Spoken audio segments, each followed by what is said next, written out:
생생하게 상생하며 YTN 라디오 생생경제. 안녕하세요. YTN 라디오 생생경제 김혜민입니다. 정부가 계도기간 연장 없이 주 52시간제를 확대 적용합니다. 50인에서 299명인 기업은 내년부터 주 52시간제를 지켜야 하고요.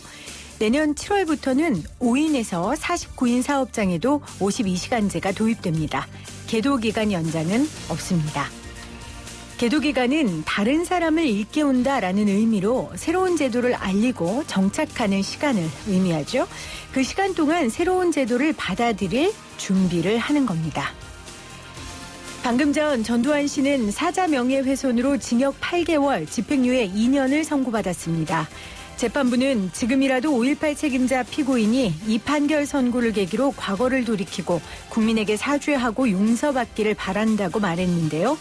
전 씨는 40년이 지났지만 자신이 무슨 일을 했는지 아직까지도 모르는 것 같습니다.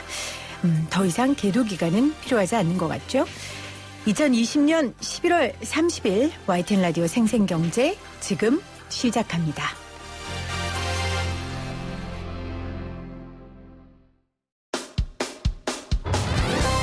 쉽다, 재미있다, 어라? 무슨 말인지 이해가 간다. YTN 라디오 생생경제. 오늘 가장 뜨거운 경제 뉴스를 제일 생생하게 전해드리는 시간입니다. 올해 주택분 종부세 대상자는 66만 7천 명, 고지세액은 1조 8,148억 원입니다. 대상자는 지난해보다 14만 7천 명이 늘었습니다. 공시가격 상승으로 올해 처음 종부세를 내는 사람들도 있는데요. 3명 중 2명은 100만 원 이하 금액을 납부합니다. 종부세 관련해서 고민이 있으신 분들 오늘 잘 들으시면 팁을 얻으실 수 있을 것 같아요. 하나은행 자산관리사업지원부 송지용 세무팀장 나오셨어요. 팀장님 어서 오세요. 안녕하세요. 자, 종부세 폭탄이다 뭐 이런 글들 언론에서 많이 봤는데 어제 기획재정부에서 종부세를 얼마 내는지 어느 정도 되는지 밝혔습니다. 앞서 제가 좀 설명을 드렸는데 납부 기한이 오늘 내일부터인가요? 그렇습니다. 12월 이제 종부세 납세 기간은 매년 12월 1일부터 15일까지로 고지납부세액인 종부세에 대해서 고지서가 한 2, 3일 전부터 실제로 발송이 되었고요. 그래서 종부세를 기존에 내시던 분들도 많이 증가가 된 분들도 있고 네. 안 내시다가 내신 분들도 이제 고지서를 직접 받게 되면서 종전에 없던 세부담이 다가오고 있는 것 같습니다. 물론 종부세를 내지 않는 분들은 그렇게 비싼 집 갖고 있으면서 지금 3명 중 2명 100만 원 이하라는데 그 정도 낼 수 있지라고 얘기하실 수 있지만 또 안 내던 세금을 내는 분들 입장에선 부담스러울 수 있죠. 그래서 오늘 그 종부세 관련해서 고민 있으신 분들 팁 얻으실 수 있다고 제가 말씀을 드렸는데요. 우리 팀장님은 종부세 내는 분들 많이 만나니까 이거 집값 올랐으니까 당연히 내야 되는 거 아니냐? 아니다. 어렵다. 이런 의견들 상충되는 거 어떻게 보세요? 네, 현장에서 그런 의견들을 많이 받고 있습니다.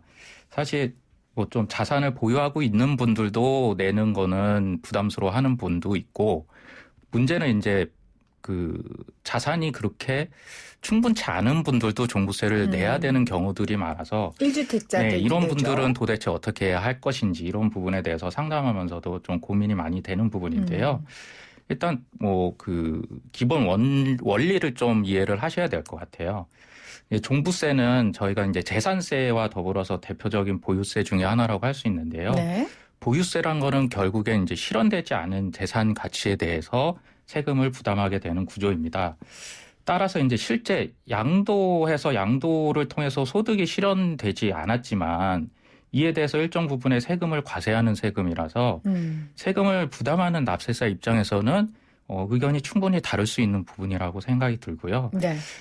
양도 차익이 발생해서 소득이 일정 부분을 세금으로 내는 양도소득세하고 달리 현금 유동성이 확보되지 않은 상태에서 보유세가 부과가 된다면 부담이 될 수 있는데요. 예를 들어 다른 자산 없이 1주택만 보유한 은퇴자의 경우가 그러한 경우가 해당될 것입니다. 그래서 보유세를 부담하지 못해서 1주택을 매각해야 되거나 아니면 심지어 대출을 받아야 되는 경우도 생길 가능성이 있는데요. 네. 그나마 현재 가치, 자산 가치가 계속 유지가 된다면은 다행이지만 향후 자산 가치가 만약에 하락한다면은 현재는 실현되지 않은 자산에 대해서 보유세를 부담하고 향후 하락된 자산 가치를 매각하면서 손실을 볼 수 있는 가능성이 있다라고 생각할 수 있습니다. 네. 집값이 올라도 그 집을 팔아서 수익을 실현하지 않으면 사실 기분만 좋은 거죠. 그렇죠. 네. 뭐 내 손에 들어온 돈은 없으니까요. 물론 집 없이 어려움 겪는 분들에 비하면 이런 말씀 드리기도 죄송하지만 오늘은 종부세를 내시는 분들에게 팁을 드리기 위해 준비한 시간이니까 또 여러분들 이해하시고 오늘 팁을 중심으로 좀 방송을 들어주셨으면 좋겠습니다.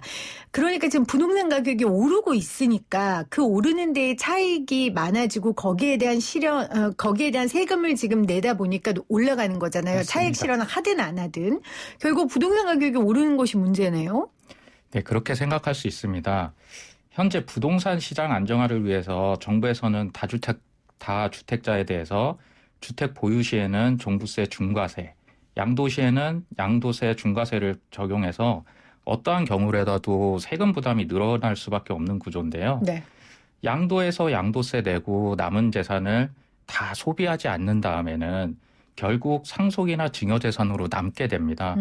그럴 바에는 증여를 선택하는 경우가 상대적으로 증가하고 있다라고 해석할 수 있습니다. 네, 최근에 증여 선택하는 경우 늘어난다는 이야기 맞습니다. 뉴스에도 봤고 그때 팀장님하고도 나누기도 했었는데 보유세 부담을 피하기 위해서는 양도하거나 증여하는 방법밖에 없는 겁니까 지금?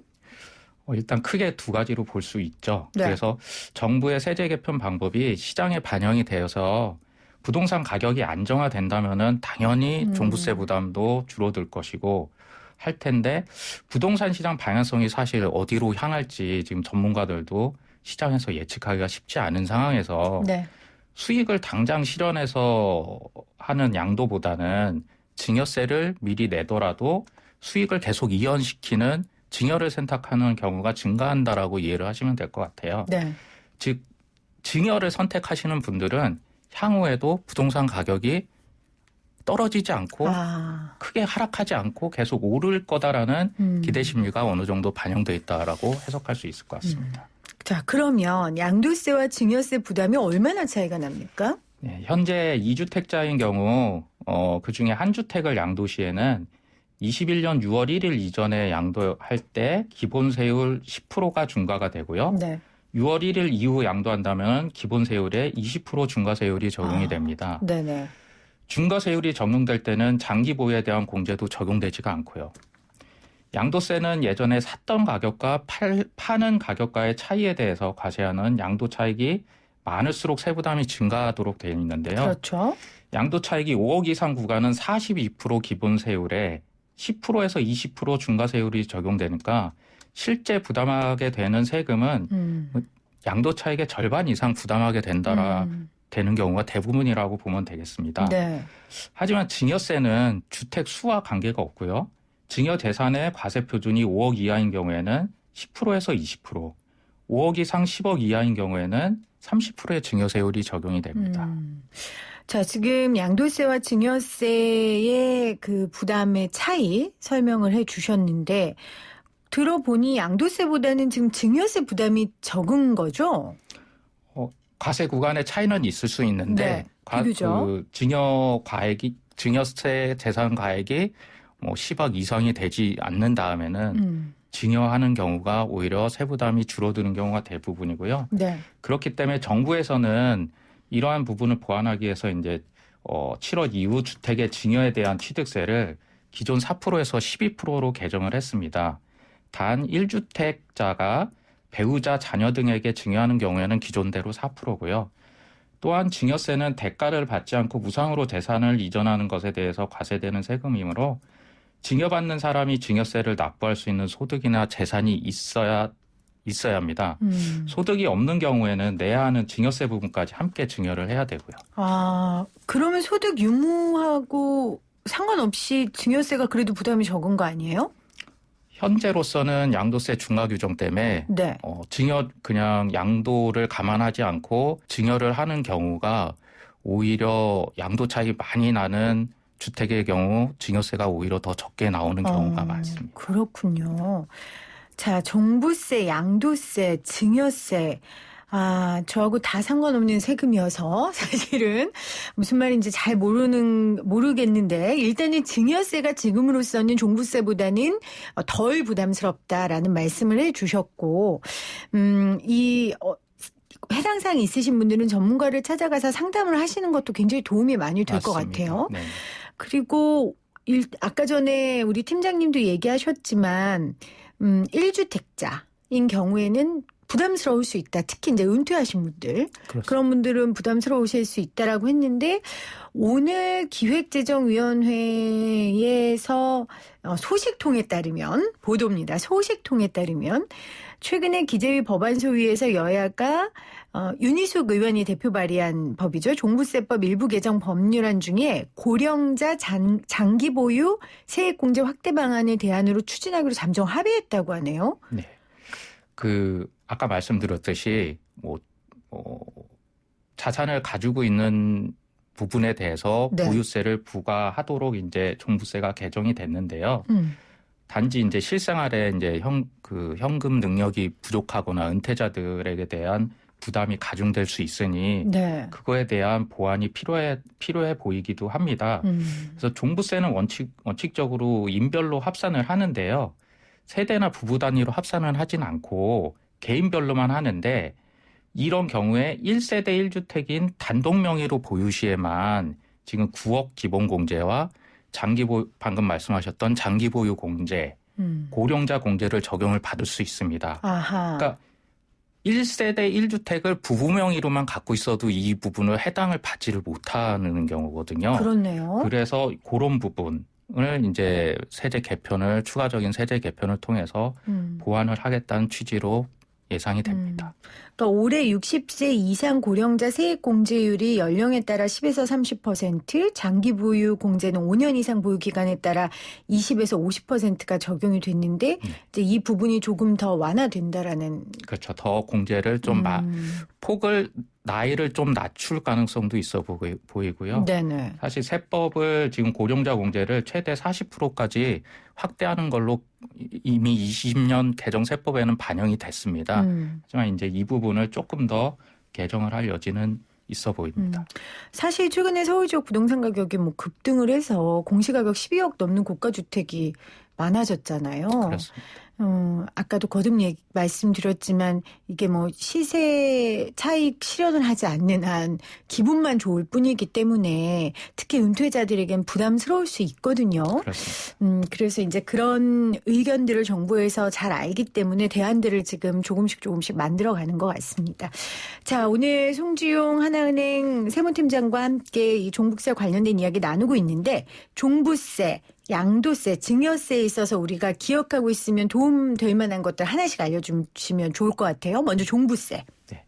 아까 말씀드렸다시피 종부세는 원칙적으로 인별 과세입니다. 그래서 네. 세대나 부부 단위로 합산이 되지 않는다는 거, 그걸 기억하시고 현재 종부세법은 1세대 1주택 단독 명의로 보유 시에만 9억 공제와 장기 보유 공제 최대 50%, 고령자 공제 내년부터 최대 40%를 적용받을 수 있고요. 네. 반면 양도세는 9억 이하 1주택 양도시 비과세를 받을 수가 있어요. 근데 이때 1주택은 1세대 기준입니다. 여긴 또 세대 기준이고요. 네. 많이 헷갈리시는데요. 네. 이때 양도세는 세대 기준으로 판단한다고 기억을 하시면 되시고 그 세대는 배우자, 자녀, 형제, 자매를 포함하는 개념이라고 이해하시면 되실 것 같습니다.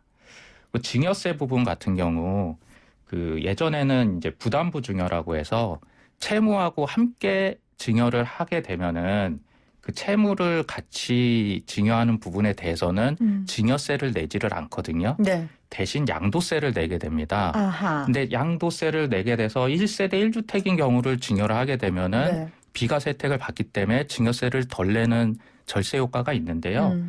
지금 현재는 2주택만 되더라도 그 채무를 부담하는 부분에 대해서 똑같이 2주택 중과 규정을 적용받습니다.